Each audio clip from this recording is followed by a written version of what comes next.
सरकार ने संसद के विशेष सत्र का एजेंडा रख दिया है। इसमें तमाम कामकाज के बीच चुनाव आयुक्तों की नियुक्ति से जुड़ा विधेयक भी पेश किया जाएगा।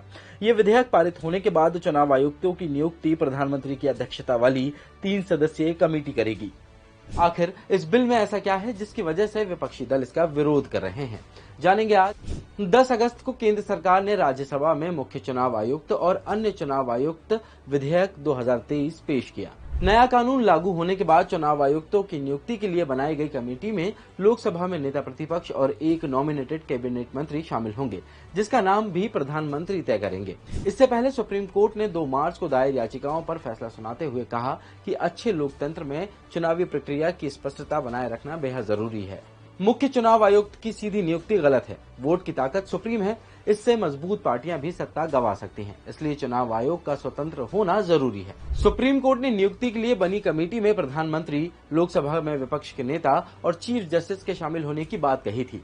कमेटी द्वारा सुझाए गए नामों पर राष्ट्रपति द्वारा आखिरी मुहर लगाएंगे, लेकिन नए कानून के तहत बनाई गई कमेटी में चीफ जस्टिस शामिल नहीं होंगे। असल में आजादी के 7 दशक बाद भी चुनाव आयुक्त की नियुक्ति को लेकर कोई कानून नहीं था, इसलिए 2018 में चुनाव आयोग के कामकाज में पारदर्शिता को लेकर कई याचिकाएं दायर हुई थी। इनमें मांग की गई थी कि मुख्य चुनाव आयुक्त यानी सीईसी और चुनाव आयुक्त यानी ईसी की नियुक्ति के लिए कॉलेजियम जैसा सिस्टम बने।